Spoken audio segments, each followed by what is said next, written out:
Very warm welcome to my Python Sprints. My name is Bhumika Sharma and I am a data scientist. So welcome to my YouTube channel. Hope you all are doing so well. So today's topic is about what are statements in Python. Python के अंदर statements किसे कहा जाता है? So let's get started.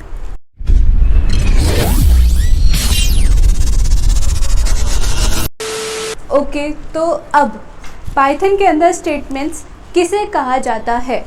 अगर मैं simple भाषा में कहूँ या सिंपल भाषा में आपको समझाना चाहूँ तो हर एक चीज़ जो पाइथन के अंदर लिखी गई है उन्हें स्टेटमेंट्स कहा जाता है, जो कि मैंने पीछे भी लिखा हुआ है। आइए इस पर भी एक नज़र डालते हैं।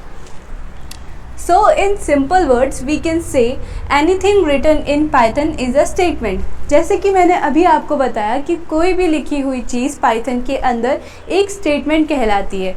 कैसे कहलाती है? A statement is an instruction that the Python interpreter can execute। एक ऐसी स्टेटमेंट, एक ऐसा लिखी हुई चीज़ जो पाइथन यूज़र या मैं या आप या हम में से कोई भी उसे एक्सिक्यूट कर सकते हैं। एक्सिक्यूट मतलब उसे रन कर सकते हैं, जिससे आपको एक आउटपुट मिलता है। ठीक है, उसे एक स्टेटमेंट कहा जाता है।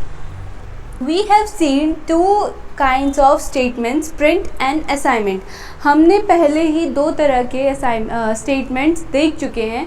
वो क्या क्या है? एक है प्रिंट और एक है असाइनमेंट। आपको पता है कि प्रिंट फंक्शन क्या करता है, आपको एक आउटपुट देता है। ठीक है, When you type a statement on the command line, Python executes it and display the result if there is one। अगर आपने वहाँ पे कोई स्टेटमेंट लिखी है तो क्या करता है प्रिंट स्टेटमेंट? उसका आउटपुट आपको ला के दे देता है या फिर उसका रिज़ल्ट निकाल के आपको दे देता है। The result of print statement is a value.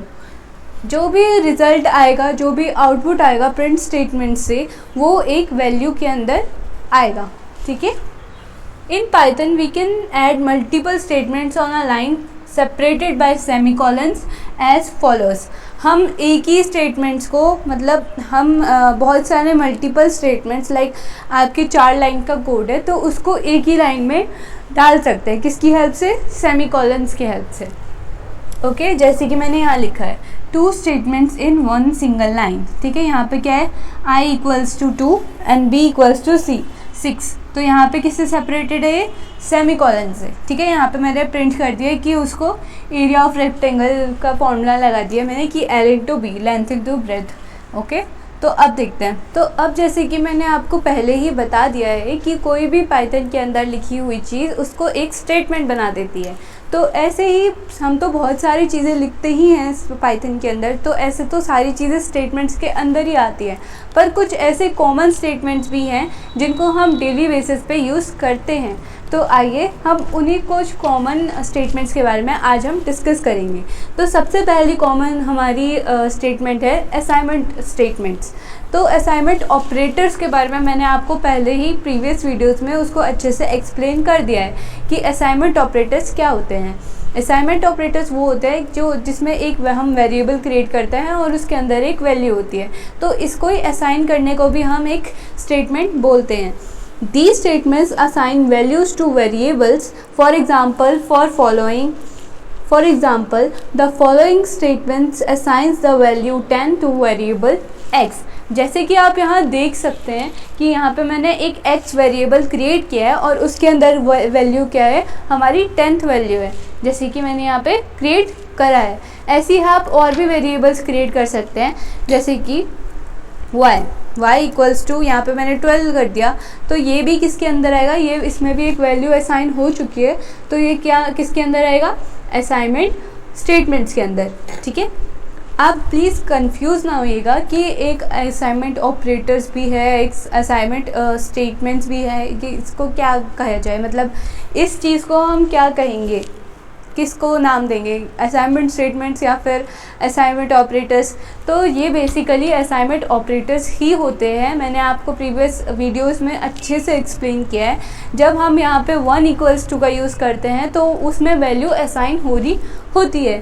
तो अभी मैंने आपको सिंपली क्लियरली बताया है कि कोई भी लिखी हुई चीज़ पाइथन के अंदर उसे एक स्टेटमेंट बना देती है। तो इसमें कंफ्यूज होने वाली कोई बात नहीं है, इसे हम असाइनमेंट ऑपरेटर्स ही बोल सकते हैं। तो अब आते हैं प्रिंट स्टेटमेंट्स में। प्रिंट स्टेटमेंट्स क्या करता है? These statements print output to the console. For example, the following statement prints the string hello world to the console. हम प्रिंट स्टेटमेंट्स प्रिंट फंक्शन का बेसिकली काम क्या होता है? प्रिंट फंक्शन का काम ये होता है कि आपको एक आउटपुट निकाल के देना, ठीक है। अब जैसे कि मैंने यहाँ पे आपको लिख के दिया है कि प्रिंट हेलो वर्ल्ड। अब यहाँ पे आप कुछ भी लिख सकते हैं, लाइक प्रिंट, और यहाँ पे मैं स्ट्रिंग ही बना रही हूँ। अब यहाँ पे मैं कुछ भी लिख सकती हूँ, लाइक फिर से हम हेलो ही लिख देते हैं, हेलो, ठीक है। अब मैंने इसे प्रिंट किया तो ये क्या दे रहा है? आपको एक आउटपुट दे रहा है। जब मैं स्टेटमेंट्स की आपको डेफिनेशंस बता रही थी तो उसके अंदर भी मैंने आपको प्रिंट और असाइनमेंट स्टेटमेंट्स के बारे में आपको एक बारी बताया था कि वो क्या करते हैं, आपको आउटपुट देते हैं, ठीक है। अब आते हैं function calls. The statements call functions. For example, the following statements calls the print function to the print value of the variable x to the console. यहाँ पे क्या हो रहा है? जैसे कि हम नॉर्मली लिखते थे, हम नॉर्मली क्या लिखते हैं? हम ऐसे वेरिएबल बनाते हैं एक, और उसके जस्ट नीचे उसका आउटपुट जानने के लिए हम यहाँ लिख देते हैं प्रिंट x। तो इससे क्या होता है? हमें प्रिंट की वैल्यू मिल जाती है। लाइक हम यहाँ करते हैं तो यहाँ पे प्रिंट की वैल्यू हमें मिल गई। प्रिंट की x की वैल्यू क्या है? x है।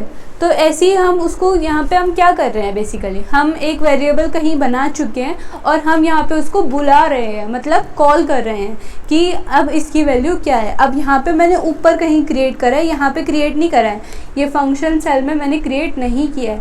तो यहाँ पे हमने क्या लिखा है कि प्रिंट x, मतलब x की वैल्यू निकाल के दो। तो यहाँ पे क्या कर रहे हैं हम कि उसको उस वेरिएबल को क्या कर रहे हैं? हम कॉल कर रहे हैं वेरिएबल को, ठीक है। तो ये भी एक स्टेटमेंट्स के अंदर आता है। अब आता है conditional statements. These statements control the flow of execution in the program. ये स्टेटमेंट्स क्या करती हैं?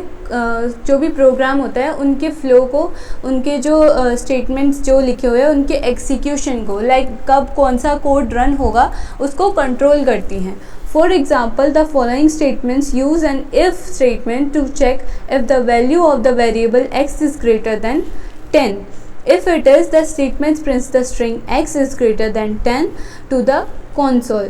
ठीक है। अब ये कंडीशनल स्टेटमेंट्स के बारे में हम बाद में डिस्कस करेंगे इन अ ब्रीफ, ठीक है। ये बहुत अच्छा चैप्टर है और ये बहुत इम्पॉर्टेंट टॉपिक भी है आपके कंडीशनल स्टेटमेंट्स हम बाद में ब्रीफली पढ़ेंगे, पर अभी जस्ट टू नो कि स्टेटमेंट्स के अंदर ये चीज़ें भी आती हैं, तो हम जस्ट इसको एक बेसिक और नॉलेजेबल टाइप का इंफॉर्मेशन अभी करके स्टोर करके रखेंगे, ठीक है, कि ये भी एक स्टेटमेंट्स होती हैं। तो बस यही थी कुछ कॉमन स्टेटमेंट्स पाइथन के अंदर जो हम बेसिकली यूज़ करते हैं। सो आज के लिए इतना ही। हमारी नेक्स्ट वीडियो में हम पढ़ेंगे कि कमेंट्स क्या होते हैं, पाइथन के अंदर कमेंट्स की इम्पोर्टेंस क्या होती है, वो किस काम में आते हैं। सो आप स्टे ट्यून्ड रहिए उसके लिए, और अपनी ये वीडियो अगर आपको अच्छी लगी तो इसको प्लीज़ लाइक करिए, सब्सक्राइब करिए और कमेंट करिए कि आपको और क्या जानना है इसके बारे में, क्या आपके फीडबैक्स हैं, और अगर सुधारने के लिए वीडियोस को कुछ भी मैं कर सकती हूँ तो मैं ज़रूर करूँगी। So stay tuned, stay happy, thank you.